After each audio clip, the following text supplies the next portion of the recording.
आज हम लोग नया टॉपिक स्टार्ट करेंगे that is called chemical kinetics. बहुत ही फंडामेंटल और इंपॉर्टेंट टॉपिक है आईटीजेई पॉइंट ऑफ व्यू से, और बहुत ही सिंपल सा टॉपिक है। थोड़ा सा मैथमेटिकल एप्लीकेशन आएगा। हम ये मानकर चल रहे हैं कि आप लोगों को डिफरेंशिएशन, बेसिक डिफरेंशिएशन और बेसिक इंटीग्रेशन आता है। थोड़ा इस्तेमाल होगा इस टॉपिक में, क्लियरली समझना। काइनेटिक्स नाम से ही आपको समझ में आ रहा है, velocity motion of a reaction. किसी रिएक्शन का वेलोसिटी या मोशन के बारे में डिस्कशन चलेगा इस टॉपिक में।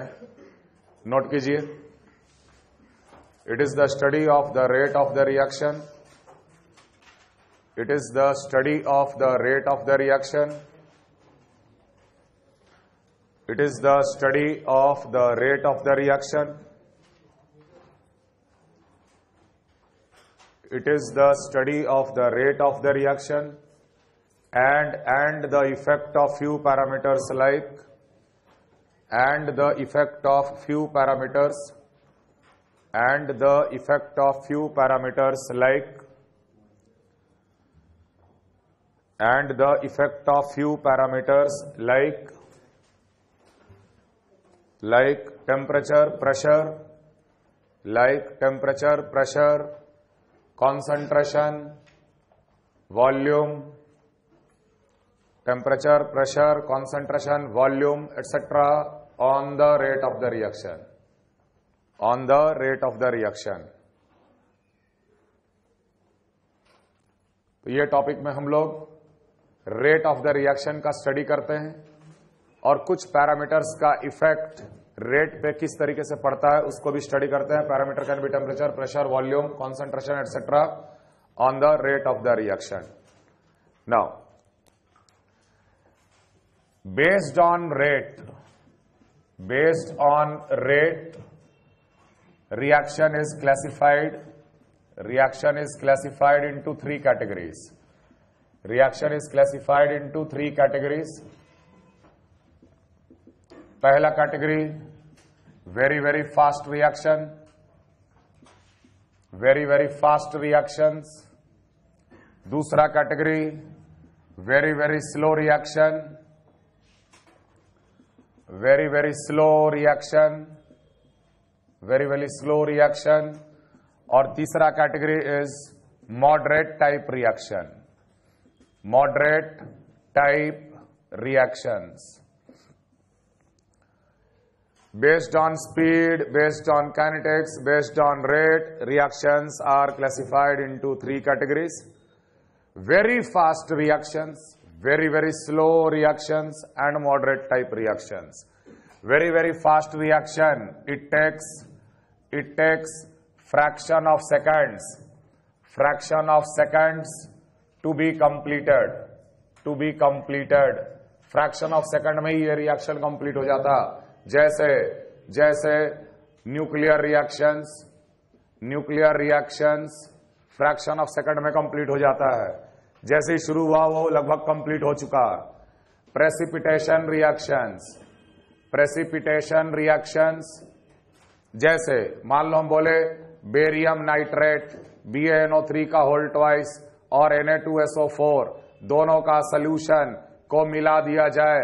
बिल्कुल जैसे ही मिलाओगे एट अ इंस्टेंट, उसी इंस्टेंट पे आपको तुरंत बेरियम सल्फेट का प्रेसिपिटेट मिल जाएगा और 2NaNO3। जैसे ही दोनों सॉल्यूशन को मिलाओगे तुरंत बेरियम सल्फेट का प्रेसिपिटेट मिल जाएगा। मतलब the reaction gets completed in a very fast manner, fraction of second में कंप्लीट हो जाता है। Precipitation reactions, acid base neutralisation reaction, strong acid strong base. जैसे मान लो हम NaOH एक स्ट्रॉन्ग बेस है, उसमें मिला दिए HCl, it is a very strong acid. तुरंत जैसे ही मिलाओगे तुरंत ये बन जाएगा NaCl plus of water. Fraction of second में ये रिएक्शन कंप्लीट हो जाएगा। रिएक्शन शुरू हुआ कि नहीं, कंप्लीट दिख रहा है मुझे, है कि नहीं? Very fast reactions they are. Very slow reaction, it takes days, months to be completed. For example rusting of iron. Rusting of iron पहला दिन भी देखे तो वैसे ही दिख रहा है, दूसरा दिन भी देखे तो वैसे ही दिख रहा है, लेकिन 1 महीना के बाद देखेंगे तो ठीक है, उसमें कुछ एक रेड कलर का कोटिंग मुझे नजर आएगा। लेकिन ये आयरन और ऑक्सीजन का कॉम्बिनेशन इतना स्लो है कि मुझे फिजिबल कोई भी चीज चेंजेस नजर नहीं आ रहा है समय के अनुसार। Rusting of iron, many enzyme reactions takes months, days to be completed. They are very very slow reactions. Okay, moderate type reaction, it takes minutes, hours to be completed. It takes minutes, hours to be completed. कुछ minute लेगा या कुछ घंटे लेंगे, लेकिन ये complete होने में कुछ वक्त लेता है, ना बहुत ज्यादा और ना बहुत कम। ऐसे रिएक्शंस को हम लोग बोलते हैं moderate type reaction. For example PCl5 को हीट करो, PCl3 प्लस Cl2 देगा। ओके, 2HI को हीट करो, ये देगा hydrogen plus of iodine. Moderate type reactions 2N2O5 को अगर हम लोग हीट करेंगे, 2N2O5 को अगर हम लोग हीट करेंगे, ये दे देगा 4NO2 plus of O2। Moderate type reaction 2H2O2 decomposes to form 2H2O liquid plus of oxygen gas। Moderate type reaction, ये ऐसा रिएक्शन है जो कि कुछ मिनट कुछ आवर से लेकर रिएक्शन कंप्लीट होता है। अब हम लोग किस टाइप के रिएक्शन का काइनेटिक्स स्टडी कर सकते हैं? क्या हम उस रिएक्शन का काइनेटिक्स स्टडी कर सकते हैं जो कि शुरू होते होते ही खत्म हो गया, पता ही नहीं चला कब शुरू हुआ कब खत्म हुआ? या वेरी स्लो रिएक्शन, आज देखे तो वही हाल, कल देखे तो वही हाल, कोई चेंज नहीं फिजिबल। समझ में आ रहा है? तो we study the kinetics of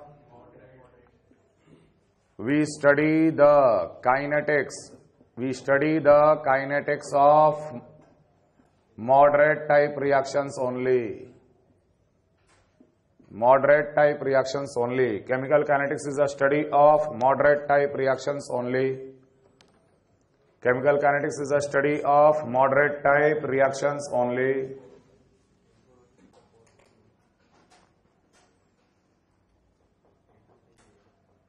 कर लिए copy? We study the kinetics of moderate type reactions only. We study the rate of moderate type reactions only.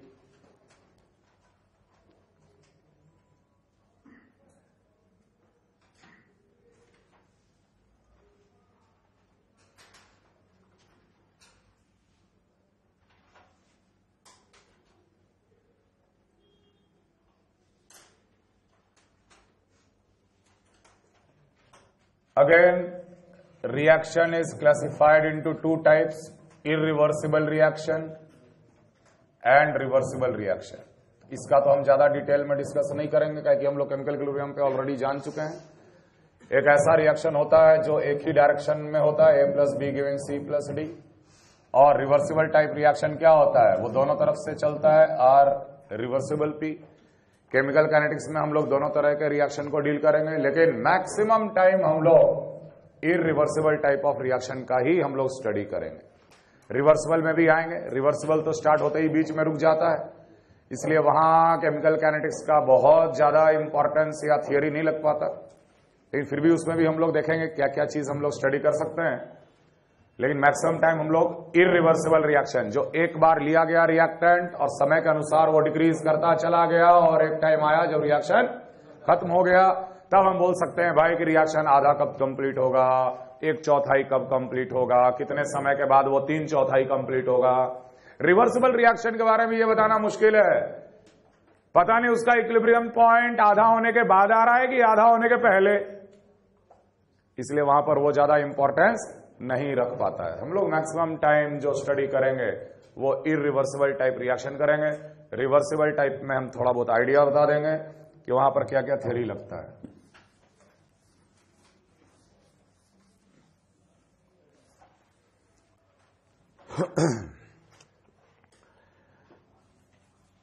Based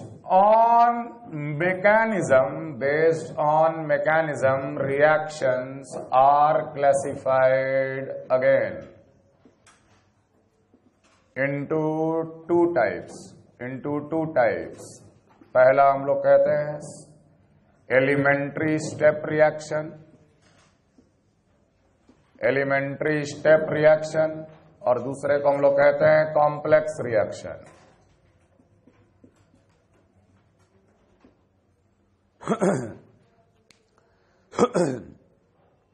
Based on reaction mechanism, reaction can be classified again into two types: elementary step reaction and complex reaction. Elementary step reaction and complex reaction. Now, what is elementary step reaction? Elementary step reaction.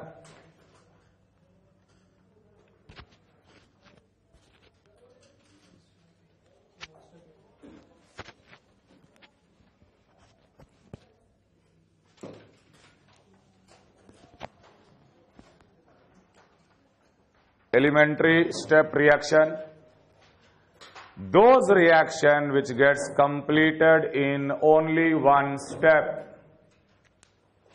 Those reaction which gets completed in only one step. Those reaction which gets completed in only one step. Those reaction which gets completed in only one step is called elementary step reaction. Those reaction which gets completed in only one step is called elementary step reaction.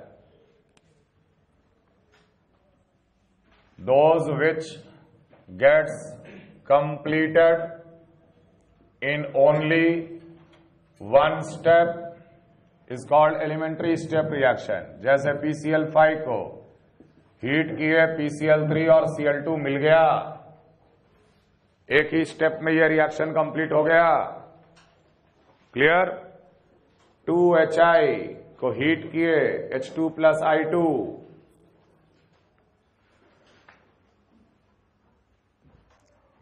एक ही step में जो reaction complete हो जाता है उसे हम लोग कहते हैं elementary step reaction. Similarly, 2N2O5 on heating 4NO2 plus of O2, जो रिएक्शन एक ही स्टेप में कंप्लीट हो जाता है उसे हम लोग एलिमेंट्री स्टेप रिएक्शन कहते हैं. जैसे मान लो हम बोले NaOH plus HCl react to form NaCl plus of water, एक ही स्टेप में ये reaction complete. Those reaction which are supposed to be completed in only one step is called elementary step reaction. एक स्टेप में जो reaction complete हो जाए वो elementary step reaction कहलाता है. एक स्टेप में जो रिएक्शन कंप्लीट हो जाए उसे हम लोग एलिमेंट्री स्टेप रिएक्शन कहते हैं. बात समझ में आ रहा है? कॉम्प्लेक्स टाइप रिएक्शन,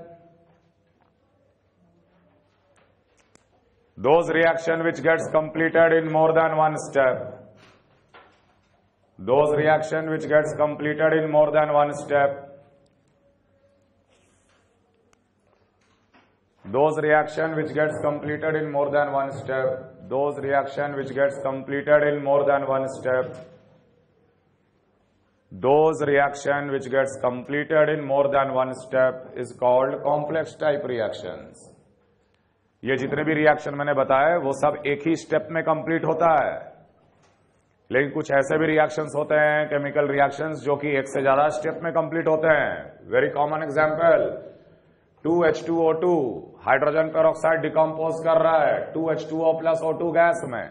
देखने में तो लग रहा है कि एक स्टेप में रिएक्शन लिख दिया गया, लेकिन ये कॉम्प्लेक्स टाइप रिएक्शन है.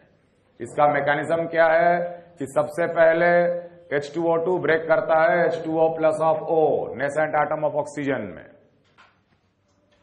H2O2 ब्रेक करता है H2O + O, और उसके बाद फिर O + O कंबाइन करके देता है O2. दोनों स्टेप को जब जोड़ेंगे तो मेरे पास ये स्टेप नजर आएगा. इस तरीके से जोड़ना कि नेसेंट एटम कट जाए, तो यहां दो O है, यहां 1 है, तो इसको 2 से मल्टीप्लाई करके जोड़ देना। Those reaction which gets completed in more than one step is called complex reaction. So this is a complex reaction which happens in 2 steps. दूसरी बात, हम ये बोलेंगे कि ये कॉम्प्लेक्स रिएक्शन का 2 एलिमेंट्री स्टेप है। ये स्टेटमेंट भी ध्यान रखना, ये रिएक्शन का, ये कॉम्प्लेक्स रिएक्शन का ये 2 एलिमेंट्री स्टेप है। ये पहला एलिमेंट्री स्टेप है, ये दूसरा एलिमेंट्री स्टेप है। आखिर ये स्टेप तो एक ही स्टेप में कंप्लीट हो रहा है ना, ये प्रोसेस तो एक ही स्टेप में कंप्लीट हो रहा है ना। This is 1 elementary step, this is the another elementary step. This complex reaction has 2 elementary step. Similarly 2O3 when decomposed to form 3O2, it looks like कि एक ही स्टेप का रिएक्शन है, लेकिन ऐसा नहीं है। इसका भी मैकेनिज्म है। O3 सबसे पहले O2 प्लस O में ब्रेक करता, पहला एलिमेंट्री स्टेप, फिर O3 प्लस O कंबाइन करके देता है 2O2। जब इन दोनों को जोड़ोगे तो ये मिलेगा। Therefore, this is a complex reaction. This is a complex reaction. 2NO2 plus F2 react to form 2NO2F. Looks like single step, but actually it is elementary step reaction, जिसका mechanism NO2 plus F2 react करके पहले देता है NO2F plus F. Then in the second step, NO2 plus F combines to form NO2F. These are the 2 elementary steps of this complex reaction. There are 2 types of reaction: elementary step reaction and complex reaction. Elementary step reaction always gets completed in a single step, लेकिन complex reaction always gets completed in more than 1 step. अब ये elementary step और complex reaction का भी importance है हमारे chemical kinetics में, इसलिए मैंने इसको यहां पर ही डिस्कस कर दिया। समझ में आ रहा है?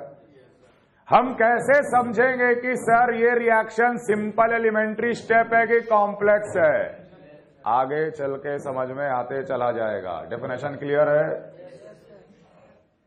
डेफिनेशन क्लियर है?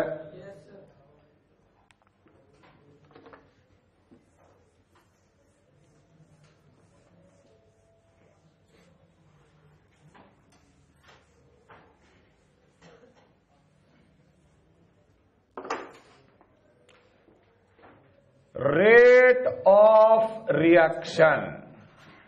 ओके, किसी रिएक्शन का रेट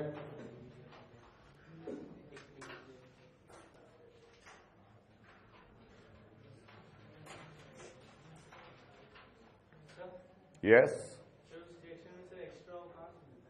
कहां पर एक्स्ट्रा ओ? यहां पर क्यों? यहां से आ रहा है ना, एक ओ आया, दूसरा ओ आया, 2 ओ मिलकर कंबाइन करके O2 दे दिया। समझे नहीं? यहां पर एक्स्ट्रा क्या है? यहां पर 2O लिख देते तो आखिर यहीं से आ रहा है, 2 O मिलकर कंबाइन करते चला जा रहा है। ऊपर से ही आया 2, इसलिए तो ऊपर में हम लोग 2 मल्टीप्लाई करेंगे। Rate of reaction,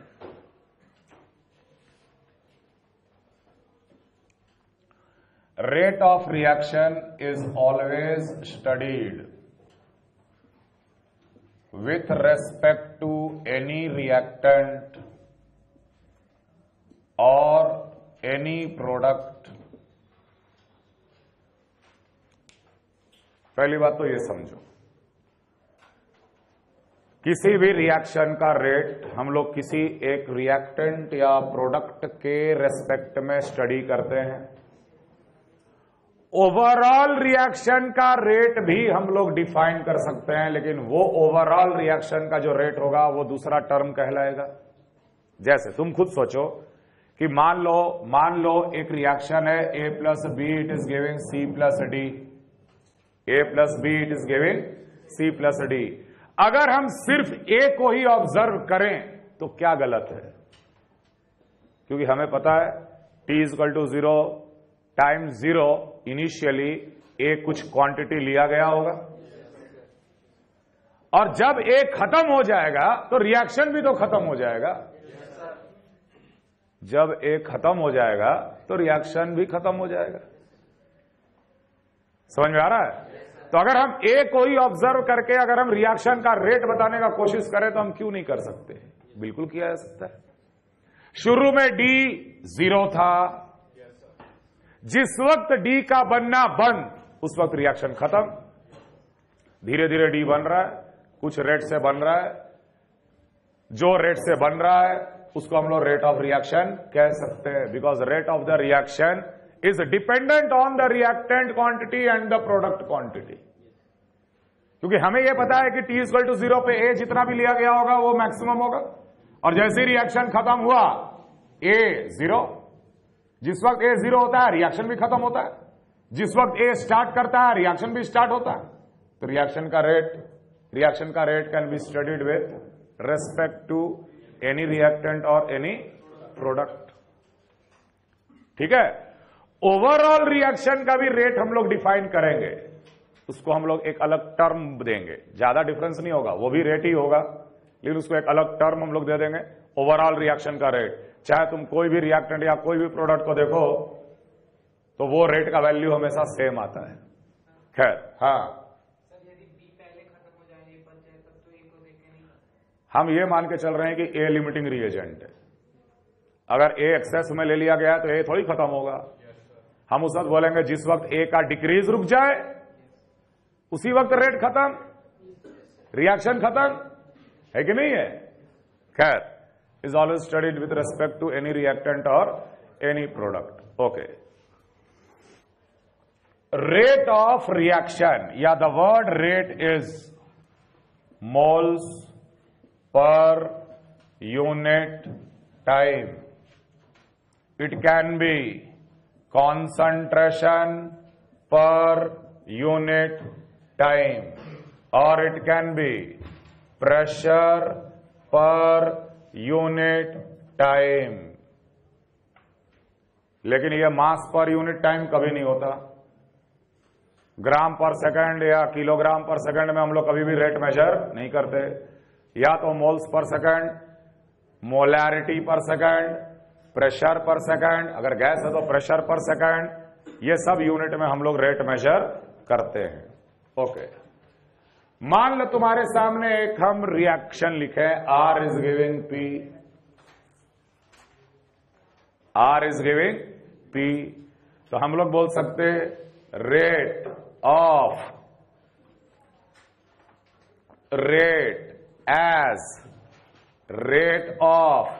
decrease of A per unit time। Rate of the reaction क्या होगा? Rate of decrease of A पर यूनिट टाइम। जिस रेट से A घट रहा होगा वही रेट ऑफ द रिएक्शन है। समझ में आ रहा है कि नहीं? या हम लोग बोल सकते हैं rate of increase of P पर unit time. Rate of increase of P पर यूनिट टाइम, जिस रेट से P बढ़ रहा होगा वही रेट है। क्योंकि हमें पता है कि किसी भी रिएक्शन में मास कंजर्व, मोल कंजर्व, जिस रेट से ये घटेगा उसी रेट से ये बढ़ेगा भी। जिस रेट से रिएक्टेंट घटेगा उसी रेट से प्रोडक्ट बढ़ेगा भी। हम लोग कौन से यूनिट में रेट मेजर करते हैं? मोल्स पर यूनिट टाइम या कॉन्सेंट्रेशन पर यूनिट टाइम या pressure per unit time, etcetera etcetera, but it is never mass per unit time. Rate of a reaction can be studied with respect to any reactant और any product. Clear? Now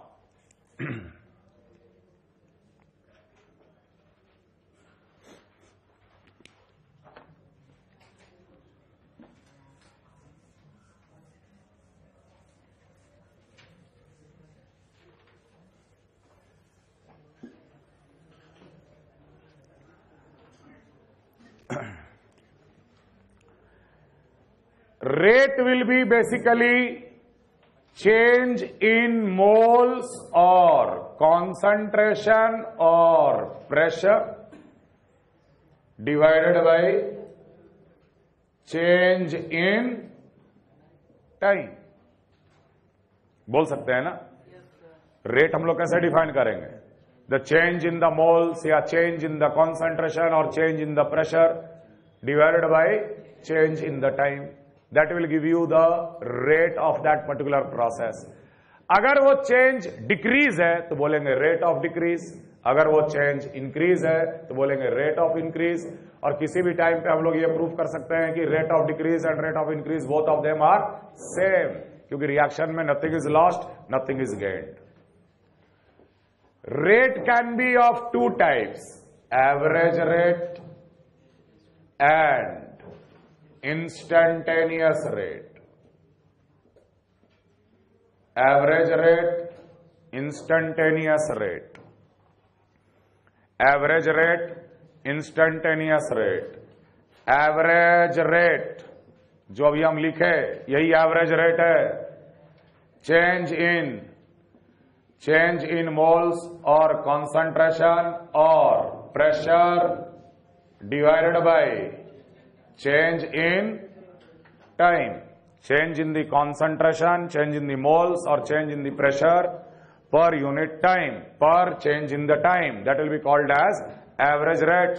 मान ले मेरे पास एक reaction है A of A, B of B, reacting to form C of C plus D of D।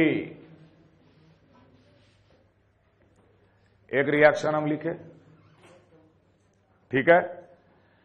Time t equal to 0 पे इसके A0 moles लिए गए कॉन्सेंट्रेशन और इसका B0 कॉन्सेंट्रेशन लिया गया। कंटेनर का वॉल्यूम तो फिक्स्ड है, कंटेनर का वॉल्यूम तो कभी चेंज करेगा नहीं unless and until mentioned. Change भी हो सकता है गैस के केस में। मान लो A0 और B0 कॉन्सेंट्रेशन है। At any time t I found that A0 minus AX हो गया, B0 माइनस BX हो गया, ये CX हो गया, ये DX हो गया। ये बात सबको समझ में आ रहा है? What is X? Extent of reaction. शुरू में ये दोनों क्या थे? 0 0 थे।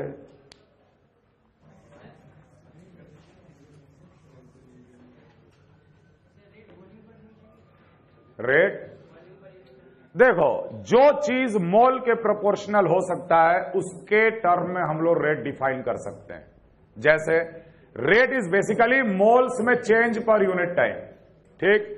अब गैस के लिए हो सकता है कि constant volume condition, pressure will be directly proportional to moles, therefore change in pressure per unit time. Mole के ही प्रोपोर्शनल होता है कॉन्सेंट्रेशन, जितना मोल्स ऑफ सॉल्यूट उतना ज्यादा कॉन्सेंट्रेशन, जितना मोल्स ऑफ गैस उतना ज्यादा कॉन्सेंट्रेशन। इसलिए रेट को हम लोग कॉन्सेंट्रेशन के टर्म में भी लिख सकते हैं। और अगर रिएक्शन का प्रेशर कांस्टेंट है तो then volume will be also directly proportional to the number of moles. उस केस में हम लोग change in volume per unit time में भी रेट पढ़। अभी हम लोग सिर्फ दिमाग में रखेंगे मोल और concentration. Change in mole, change in concentration per unit time, that will be called as rate. Average rate, change in concentration divide by change in time. यहां पर चेंज इन टाइम कितना है? t माइनस 0, ठीक। अब ध्यान देना, हम निकाल रहे हैं एवरेज रेट। एवरेज रेट लिख रहे हैं किसके लिए? Delta of the concentration of A upon delta of T। Delta of the concentration of A upon delta of T, ये मैं निकालने का कोशिश कर रहा हूं। तो ये क्या कहलाएगा? Average rate of A। अभी हम इसको डिक्रीज या इंक्रीज नहीं लिखे, average rate for A। What is the change in the concentration? Change in the concentration, change in the concentration हम लोग लिखेंगे A0 minus X minus of A0, ये चेंज आ गया, divide by change in time t minus 0। ध्यान रखना, अगर आप यहां पर लिखते टाइम t1, टाइम t1 पे अगर A0 B0 पाया गया, टाइम t2 पे इतना पाया गया, तो t2 माइनस t1 कर देते। एवरेज रेट कोई भी दो टाइम इंटरवल के बीच में, कोई भी दो टाइम के बीच में हम लोग स्टडी कर सकते हैं। Delta t can be t2 minus t1 also. यहां हम t1 को क्या मान के चल रहे हैं? 0। समझ में आ रहा? A0 A0 कट गया, minus of AX upon T. इस माइनस को मैं यहां ले रहा हूं, देख ये चेंज क्या आया, नेगेटिव क्वांटिटी। ये चेंज क्या आया, नेगेटिव क्वांटिटी। नेगेटिव अगर चेंज आया मतलब ए घटा है कि बढ़ा है, ए घटा है, A has decreased with respect to time. Okay, अब देख ये माइनस को मैं यहां लिख ले रहा हूं, ठीक है। तो ये लिखाएगा minus of delta of A upon delta of T, that will be equal to A X upon T. इसको हम क्या बोलेंगे, average rate of decrease of A. ध्यान रहे ये क्या कहलाएगा, एवरेज रेट ऑफ। अब चूंकि माइनस लगा हुआ है तो ये माइनस का यही मतलब है कि डिक्रीज है, minus means decrease, decrease of rate, average rate of decrease of A, that is equal to A X by T. बिल्कुल लिखा जा सकता। Similarly average rate of decrease of B will be equal to minus of delta of B upon delta T will be equal to, तो यहां पर आ जाएगा सीधे सीधे, यहां पर आ जाएगा B of X upon T. सबको समझ में आ रहा। Average rate of increase of C, क्या यहां माइनस आएगा, नहीं। पहले तो हम लिखेंगे delta of C upon delta of T, ये अपने आप में इस तरफ पॉजिटिव क्वांटिटी है, C X minus zero by T, तो आ जाएगा कितना, C X by T. And similarly average rate of increase of D will be equal to plus delta of concentration of D by delta T, that will be equal to D X upon D of X upon T. ठीक है, हमने एक reaction में T समय के बाद इसका average rate of decrease निकाला, इसका एवरेज रेट ऑफ डिक्रीज निकाला, इसका एवरेज रेट ऑफ इंक्रीज निकाला, इसका एवरेज रेट ऑफ इंक्रीज निकाला। अगर ये ए बी सी और डी कोफिशिएंट अलग अलग है तो क्या ये एवरेज रेट ऑफ डिक्रीज और इंक्रीज बराबर आया है, क्या ये बराबर आया है, नहीं, ये बराबर नहीं। इसका average rate of decrease is different.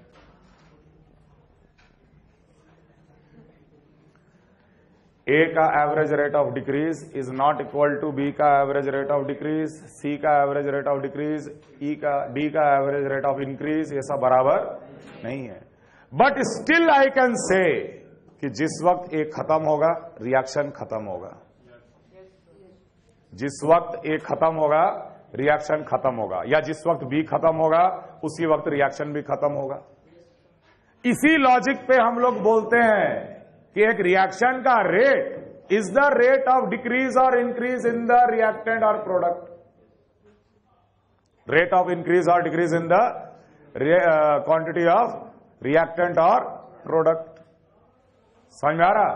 लेकिन अगर हम एक क्वांटिटी निकाले यहां से x by T, X by T हर जगह से निकालो, x बाई टी हर जगह से निकालो, ये ए इधर आ जाएगा, minus of 1 by A delta of A by delta of T is equal to, यहां से x बाई टी निकाल, minus 1 by B delta of B by delta of T will be equal to plus 1 by C delta of C by delta of t will be equal to plus 1 by small d delta of d upon delta of t.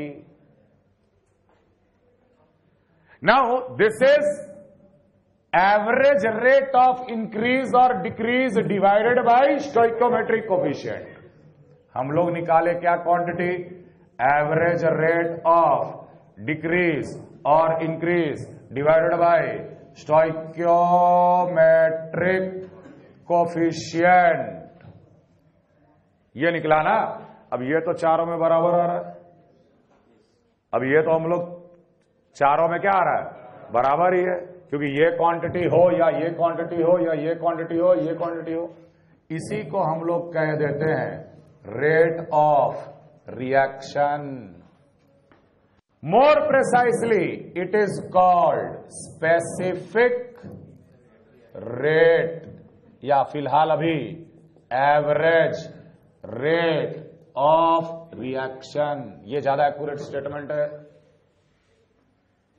अब यहीं पे हम देख के बोल सकते कि the rate of increase is always equal to the rate of decrease, लेकिन कौन सा? Specific. Specific average rate of decrease is always equal to the specific average rate of increase. अरे रेट बोल या स्पेसिफिक रेट बोल, unit तो वही होगा। यूनिट तो वही होगा, रेट का ही तो यूनिट होगा, ए बी सी का यूनिट थोड़ी है। Are you getting my point? So this particular quantity will be called as average rate of the reaction. Average rate of the reaction, या ज्यादा एक्यूरेटली बोलो specific average rate of the reaction, जो हर reactant और हर product के लिए बराबर होता है। हर रिएक्टेंट और हर प्रोडक्ट के लिए बराबर आ रहा है। ध्यान रखना, average rate of decrease of A and specific average rate of decrease of A, they are not same. They are related by a coefficient small a. They are related by a coefficient small a. इसे क्या पढ़ेंगे? Average rate of decrease of A. लेकिन इसे क्या पढ़ेंगे? Specific average rate of decrease of A. They are related by a stoichiometric coefficient.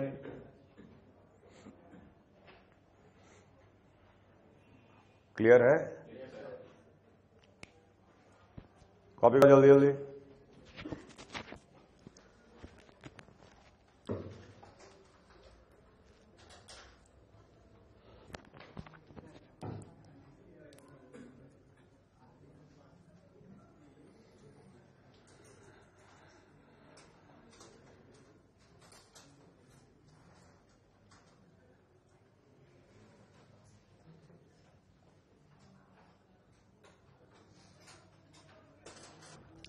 अरे very simple, जैसे मान ले एक रिएक्टेंट है R giving P, at time T equal to T1 पता चला इसका कॉन्सेंट्रेशन R1 था, time at T equal to T2 इसका कॉन्सेंट्रेशन R2 था। R डिक्रीज करेगा कि इंक्रीज करेगा? डिक्रीज करेगा। Average rate will be equal to minus of delta of R upon delta of T, that will be equal to R2 का concentration minus R1 का concentration divided by T2 minus of T1। सीधे इसी से निकाल देंगे।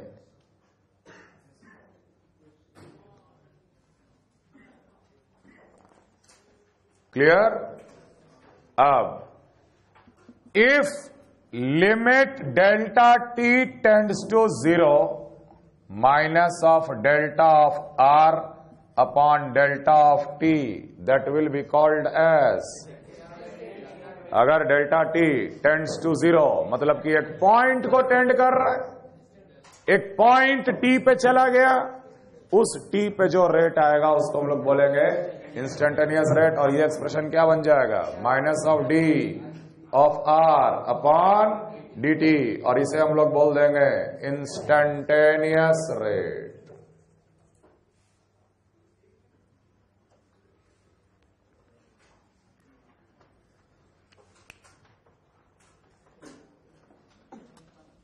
कोई भी चीज कैलकुलेट करना इंस्टेंटेनियस रेट को यूज करके वो ज्यादा एक्यूरेट होगा।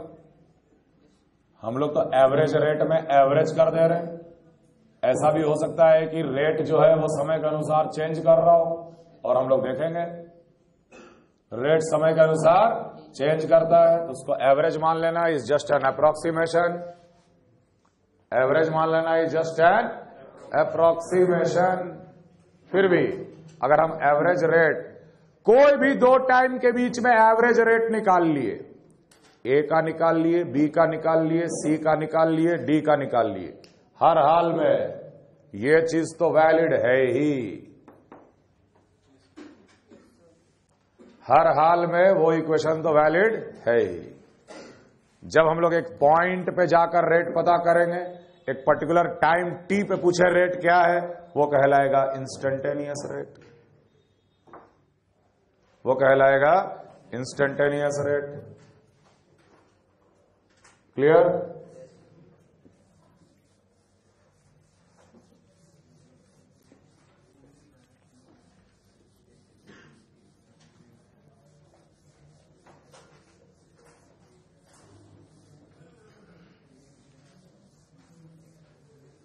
Okay,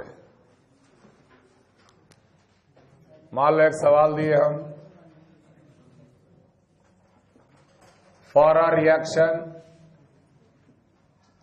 N2 gas plus 3H2 gas, it is forming 2NH3 gas.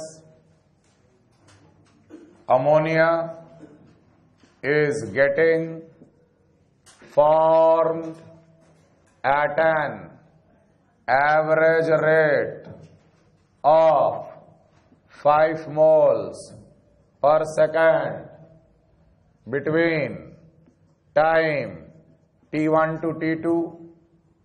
Then find the average rate of decrease of nitrogen and hydrogen in the same time interval.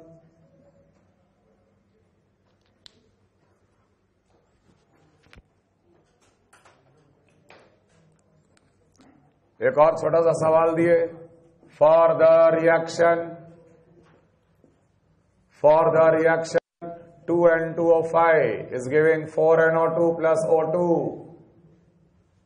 If oxygen is getting formed at an average rate of 10 moles per second, then find the average rate of decrease of N2O5 and increase of NO2. पहला type का सवाल।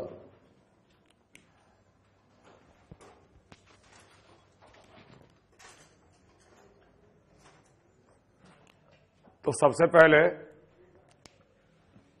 Reaction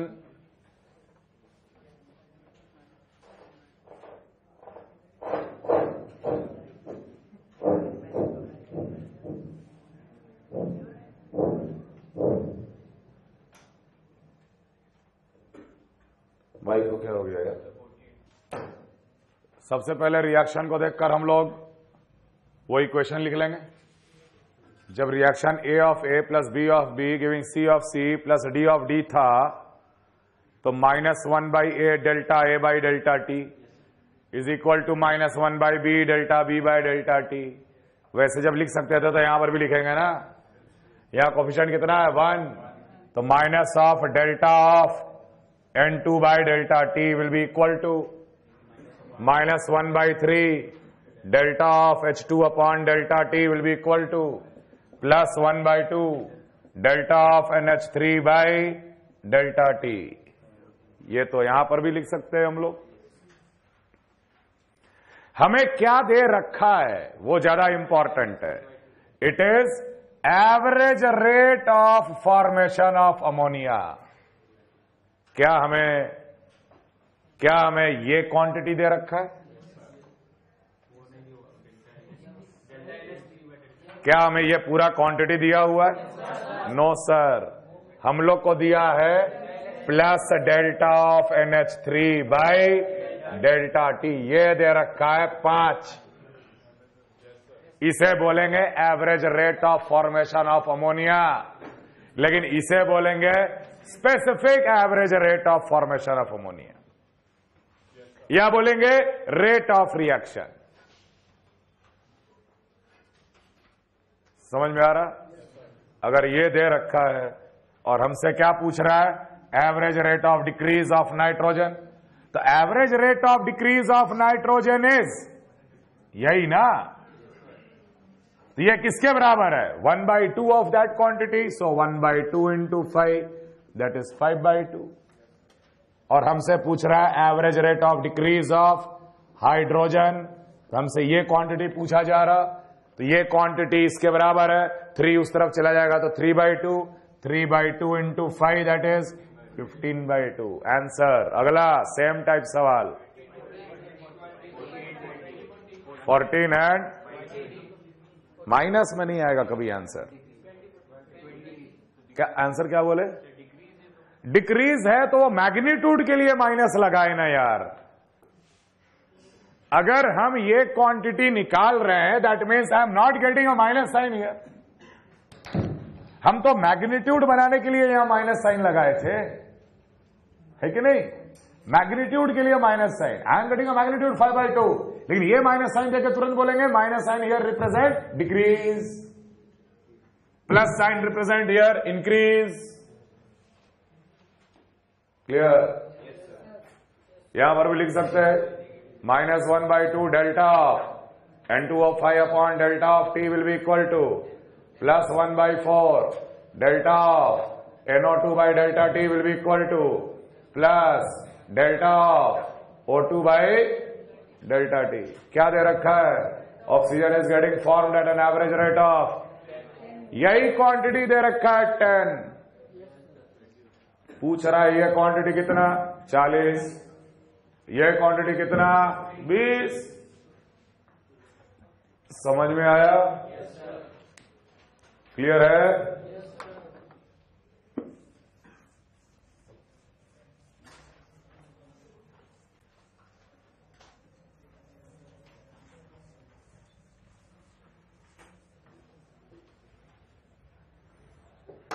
same चीज हम लोग instantaneous rate में भी बात कर सकते हैं। Instantaneous rate is a rate defined at a particular point of time that is T. A of A plus B of B, it is giving C of C plus D of D. At any time 0, the concentration was A0 and B0. At the time T, it becomes A0 minus AX, B0 minus of BX, CX and DX. तो किसी भी time T पे A का concentration कितना है? It is A0 minus of X, differentiate कर दे यहीं पर, minus of DA by DT कितना आएगा? किसी भी टाइम T पे A का कंसंट्रेशन इतना है, तो डिफरेंशिएट कर दो, तो माइनस तो पहले से ही लगा हुआ है, we will get X A into DX by DT, क्योंकि X तो टाइम के अनुसार चेंज करेगा। X टाइम के अनुसार चेंज करेगा, तो यहां पर dx बाई dt आया। Clear? Similarly minus of dv by dt will be how much? b into dx by dt, इसे डिफरेंशिएट करो, plus of d of c by dt कितना आएगा? c into dx by dt, plus of d of capital D by dt कितना आएगा? Plus of d of d x by dt। अब हम यहां से क्या निकालेंगे? dx by dt, and this dx by dt will be called as rate of reaction, या बोल specific rate of reaction, that will be equal to -1 by A, d of A by dt will be equal to -1 by B, d of B by dt is equal to +1 by C, d of C by dt is equal to +1 upon D, d of capital D by dt। जो चीज मैं delta में लिख रहा था वो अब मैंने D में लिख दिया। बस मैं इतना बोलना चाह रहा हूं कि ये जो इक्वेशन फ्रेम किया जा रहा है, this is valid for a instantaneous rate as well as it is valid for a average rate. जब सिंपली रेट लिखा हुआ रहे, it will be always instantaneous. Average rate में एवरेज वर्ड लिखा रहेगा। समझ में आ रहा? सिर्फ माइनस DA बाई DT को क्या पढ़ेंगे? Rate of decrease of A। लेकिन -1 by A DA by DT को क्या पढ़ेंगे? Minus of D A by 1/a D A by D T को क्या पढ़ेंगे? Specific rate of decrease of A, जो कि रेट ऑफ रिएक्शन ही है।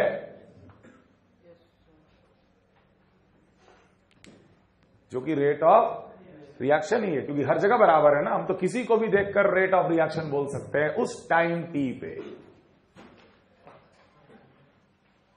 यहां तक समझने में किसी को कोई डाउट, कंफ्यूजन, दिक्कत बोलिए।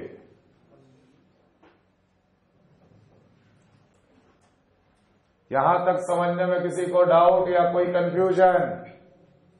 कभी कभी हम रेट बोल रहे हैं, कभी कभी स्पेसिफिक रेट बोल रहे हैं। ये क्या चक्कर है? सिर्फ एक कोफिशिएंट का चक्कर है और कुछ नहीं। तो इन दोनों में अंतर समझना बेटा, कोफिशिएंट का अंतर है। यूनिट वाइज दोनों सेम ही है, लेकिन it has a difference of coefficient. Clear?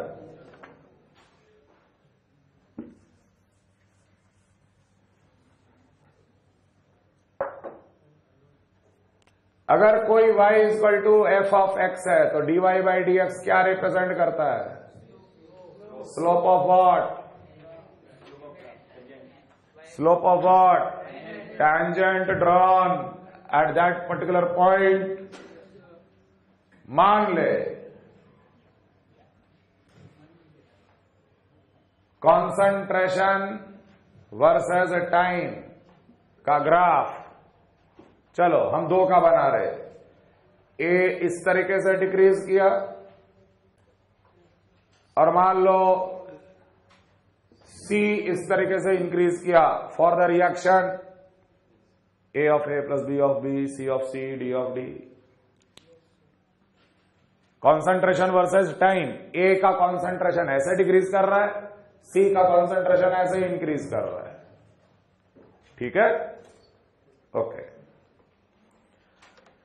हम लोग ये कह सकते हैं let us take a time T, किसी भी टाइम टी पे, किसी भी टाइम टी पे what is the rate of decrease of A? What is the rate of decrease of A? तो हम लोग बोलेंगे कि इस पॉइंट पे आपको एक टेंजेंट ड्रॉ करना है। ये एंगल बनाया थीटा, तो ये लिखेंगे it will be slope and that will be equal to tan theta and that will give you the rate of decrease of A at this particular time T. Okay, मान लेते alpha पता चल गया। Let we are getting alpha value there. समझ में आ रहा? Doubt?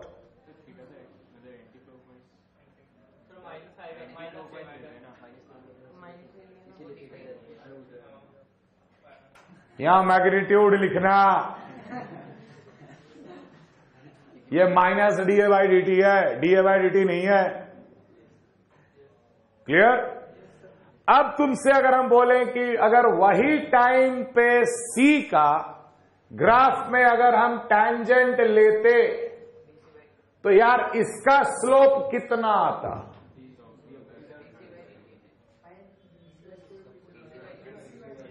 कोई बहुत बड़ा हम चीज नहीं पूछ रहे हैं। स्लोप यहां पे होता plus of D C by, and I know that both of them are related as such. What is D C by D T? यार सी उधर गया, सी बाई ए आ गया, यहां पर क्या आ जाएगा? समझ में आ रहा है? Is this clear? हाँ, अल्फा से क्योंकि मैंने minus D A by D T alpha निकाल लिया है, और minus D A by D T और plus D C by D T related है यार।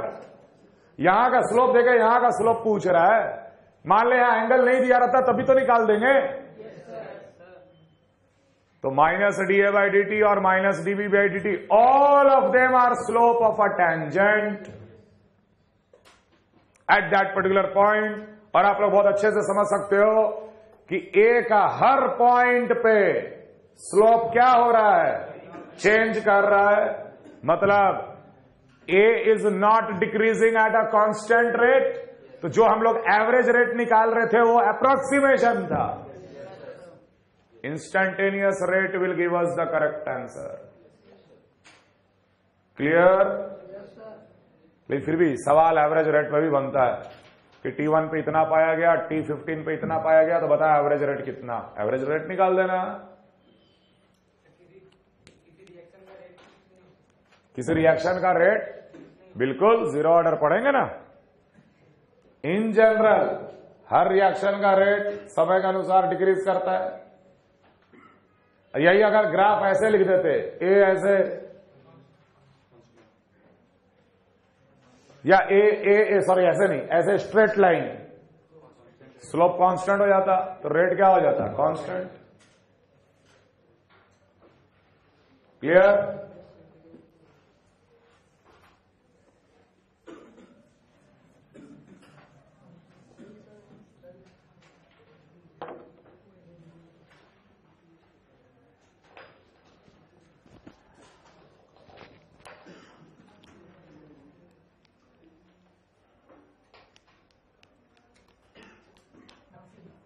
मास एक्शन,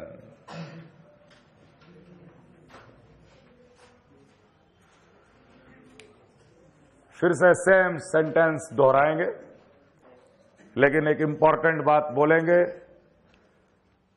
आप लोग भी खुश हो जाओगे। The rate of the reaction is directly proportional to the, फटाफट, the rate of the reaction is directly proportional to the product of the active masses. The rate of the reaction is directly proportional to the product of the active masses. The rate of the reaction is directly proportional to the product of the active masses of the reactants raised to the power. The rate of the reaction is directly proportional to the product of the active masses of the reactants raised to the power of their stoichiometric coefficient. Raised to the power of their stoichiometric coefficient. Raised to the power of their stoichiometric coefficient. Raised to the power of their stoichiometric coefficient.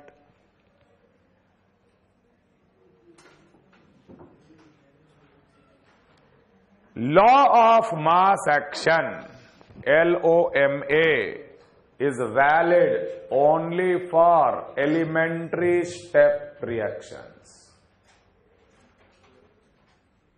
Law of mass action is valid only for elementary step reactions.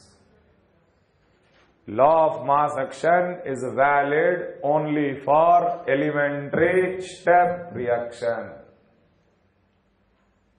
It is not valid for complex reactions.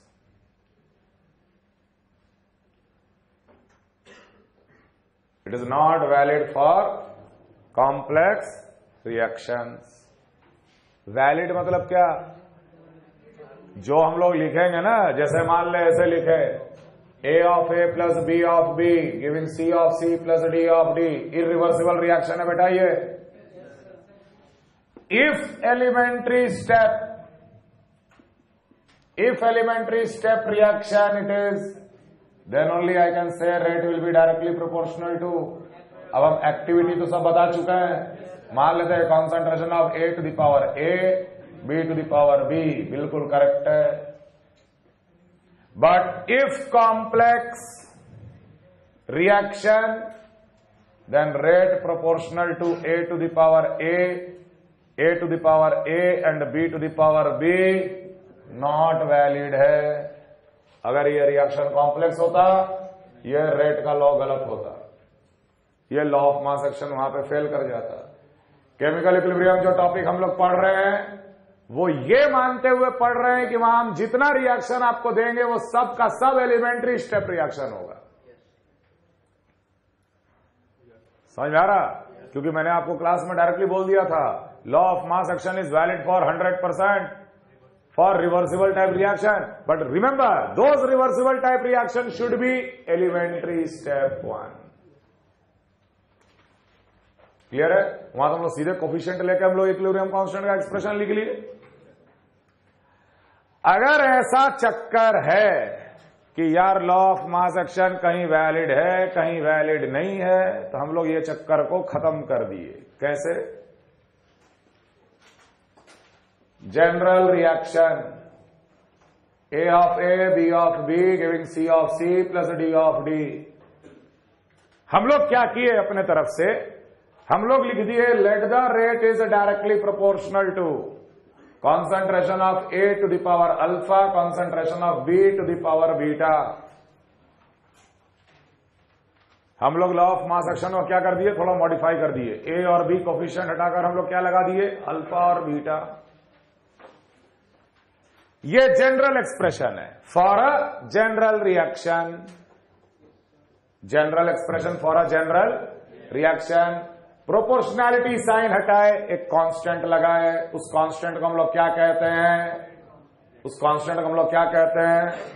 Rate constant. और rate constant depends only on temperature.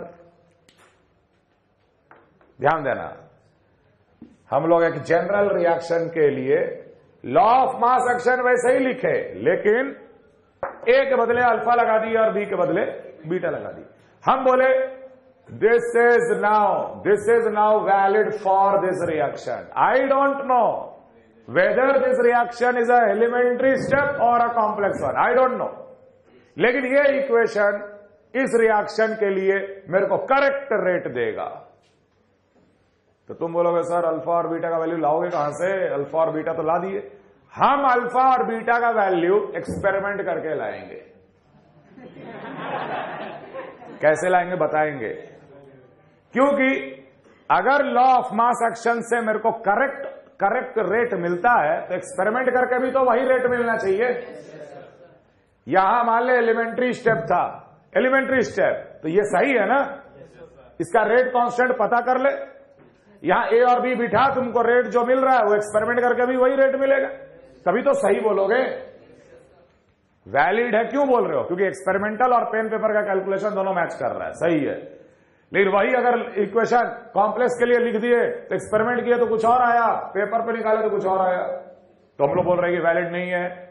तो हम क्या किए कि चलो कोई भी एक जनरल रिएक्शन ए और बी हटाओ, अल्फा बीटा, और ये अल्फा बीटा हम निकालेंगे एक्सपेरिमेंट करके, क्योंकि पेन पेपर पे जो मेरे को मिलना चाहिए वो एक्सपेरिमेंट से भी मैच करना चाहिए।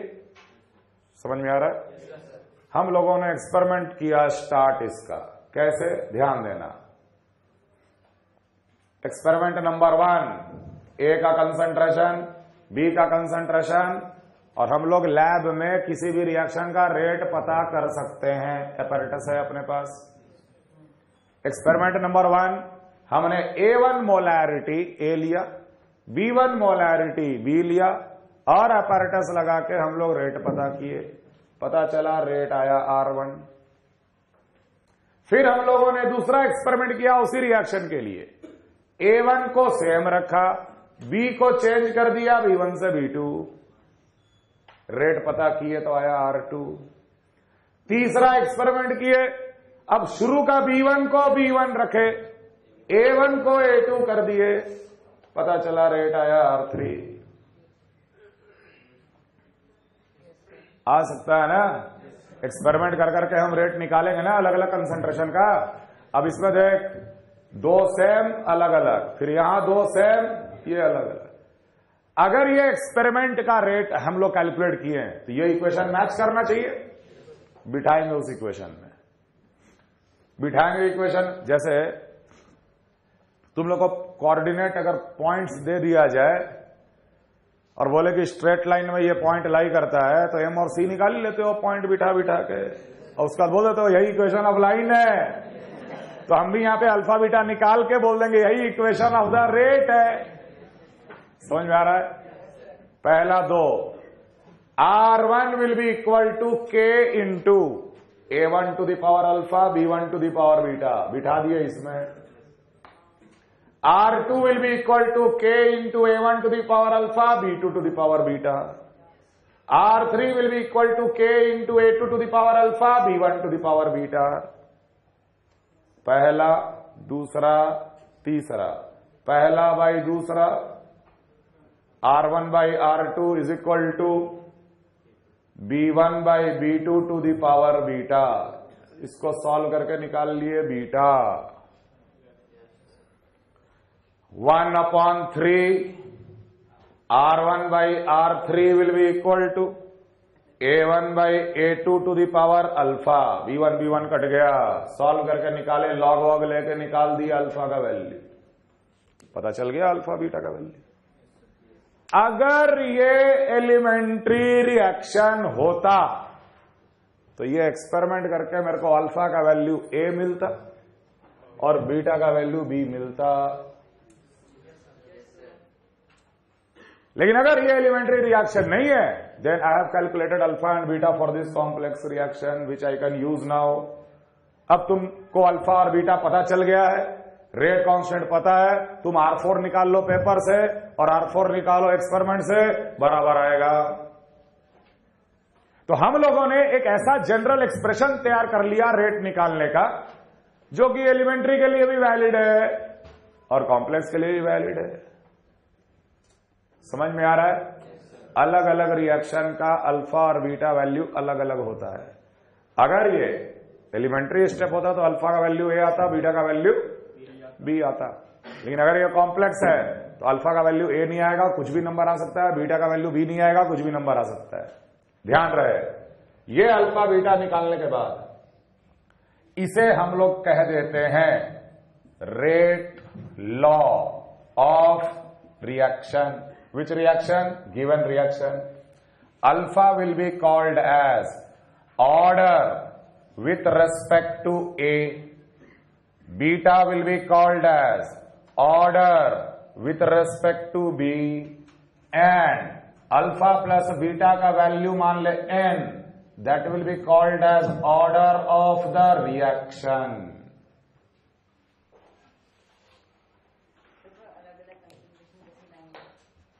अलग अलग कैसे नहीं लाएंगे? मेरे हाथ में, मेरे हाथ में ए बी ज्यादा उठा लिए, कम उठा लिए, तुम भी बैठोगे तो तुमको भी समझ में आ जाएगा। हम अलग अलग कंसंट्रेशन का सलूशन नहीं बना सकते क्या? फिर समझ में आया?